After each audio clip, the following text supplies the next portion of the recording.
구원이라는 말의 의미는 물에 빠진 사람을 건져낸다라는 의미입니다.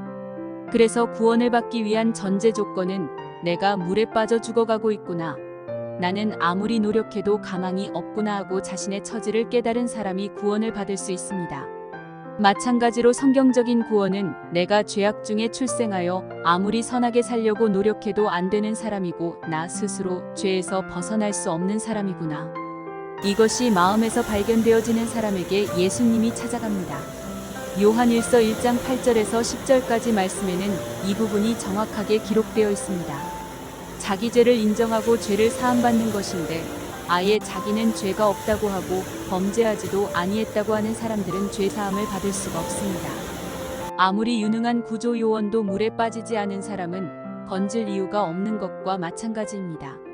그런데 그렇게 말씀을 드려도 죄 사함을 못 받는 사람들이 있습니다.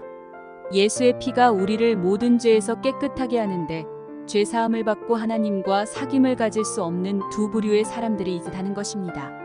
어떤 사람들이 죄 사함을 받을 수 없고 하나님과 사귐을 가질 수 없는 사람들일까요? 요한 1서 8절과 10절에서 언급하고 있는 사람들입니다. 만일 우리가 죄 없다 하면 스스로 속이고 또 진리가 우리 속에 있지 아니할 것이요, 죄가 없다고 하는 사람은 죄 사함을 못 받는다는 말씀입니다. 실제로 전도하다 보면 이런 부류의 사람들을 종종 만나게 됩니다. 자신은 태어나서 지금까지 남에게 해를 끼친 적이 없고 행동으로 죄를 지은 적이 없다고 합니다. 그래서 죄인이 아니라고 합니다. 이런 부류의 사람들은 성경도 하나님의 마음도 전혀 알지 못하는 사람입니다. 성경은 우리 속에서 올라오는 악한 감정 또는 남을 미워하는 마음 그리고 음란한 마음 모든 것을 죄의 범주에 포함하고 있기 때문입니다.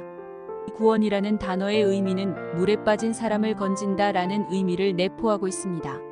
자신이 물에 빠져 죽게 된 사실을 아는 자가 자신을 물에서 건져줄 구원자를 기다리게 되듯이 죄사함을 받을 수 있는 사람은 자신이 어떤 노력으로도 죄에서 벗어날 수 없는 죄인임을 깨달은 사람입니다. 우리가 죄인이라는 사실을 알 때 비로소 그리스도의 은혜를 구하게 됩니다. 예수 그리스도만 밝게 보입니다. 성경은 우리를 그리스도에게로 인도하는 책입니다. 우리를 예수 그리스도로 향하게 만듭니다. 그런데 갈라디아 교회는 예수님을 등지고 율법대로 행해서 의를 얻으려고 했습니다. 오늘날 많은 교회들이 하나님의 능력과 역사를 맛보지 못하고 침체되어 있는 이유는 율법의 행위로 의를 얻으려고 하는 잘못된 길을 가기 때문입니다. 예수님 앞에 나와서 내가 무엇을 하여야 영생을 얻으리이까? 라고 했던 율법사처럼 자신이 무엇을 해야 하는 줄로 속고 있습니다. 행악의 종자인 우리 인간이 죄를 안 지으려고 노력하고 수고하고 애쓴다고 죄를 안 짓는 게 아닙니다. 마찬가지로 교회에 다니는 많은 사람들이 자신이 잘해야 복을 받고 잘못하면 저주를 받는 줄 압니다. 내가 왜 그런 짓을 했을까? 이런 나에게 하나님이 벌을 주시지 않을까? 속지 마십시오. 무엇을 잘못하기 이전에 이미 죽어 있었습니다. 자신이 이미 죽은 사람인 것을 알면 율법을 지킨다는 것이 아무 의미가 없습니다. 예수 그리스도 외에는 어떤 것도 바랄 것이 없습니다. 로마서 8장 3절에서 율법이 육신으로 말미암아 연약하여 할 수 없는 그것을 하나님은 하시나니 라고 했습니다. 율법이 아무리 의로운 법을 제시해도 우리는 그대로 할 수 있는 게 없습니다. 그래서 율법을 통해서는 의를 얻을 수 없습니다. 그 일을 하나님이 하십니다. 어떻게 하십니까? 곧 죄를 인하여 자기 아들을 죄 있는 육신의 모양으로 보내어 육신의 죄를 정하자. 예수님이 우리 육체와 똑같은 몸을 입고 세상에 오셨습니다. 그 육체에 우리 죄를 정했습니다. 우리는 모르고 있었지만 하나님이 우리 모든 죄악을 예수님에게 담당시키셨습니다. 그래서 예수님이 우리 죄에 대한 형벌을 받으셔야 했습니다. 그가 찔림은 우리의 허물을 인함이요 그가 상함은 우리의 죄악을 인함이라. 그가 징계를 받음으로 우리가 평화를 누리고 그가 채찍에 맞음으로 우리가 나음을 입었도다. 우리가 무엇을 해서 죄가 씻어지는 것이 아닙니다. 우리는 다 양 같아서 그를 행하여 각기 제 길로 갔거니 여호와께서는 우리 무리의 죄악을 그에게 담당시키셨도다. 우리는 어떻게 살았습니까? 각기 자신의 길을 갔습니다. 그런데 하나님이 우리 죄를 예수님에게 담당시키셨습니다. 예수님이 우리 죄를 담당하고 십자가에 못 박혀 그 벌을 받으셨습니다. 우리 수고와 노력으로 회개해서 죄가 씻어지는 것이 아닙니다. 우리는 이미 죄에 물들어 죽은 사람들로 아무것도 할 수 없었습니다. 사람들은 죄인이면서도 자신이 무엇을 하려고 합니다. 성경은 로마서 3장에서 유대인이나 헬라인이나 다 죄 아래 있다고 이미 선언했다고 했습니다. 선을 행하는 자는 하나도 없다고 했습니다. 하나님을 찾는 자, 깨닫는 자도 없다고 했습니다. 죄로 인해 죽은 우리가 할 수 있는 것은 아무것도 없습니다. 그래서 사도 바울은 율법을 향하여 죽었다고 했습니다. 이미 죄에 빠졌고 이미 죽음이 찾아왔기 때문에 율법에 반응할 수 없다는 것입니다.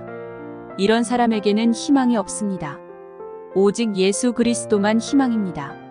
우리의 희망인 예수님이 우리 죄를 씻으셨습니다. 하나님은 이미 죽은 우리를 예수님과 함께 십자가에 못 박았습니다.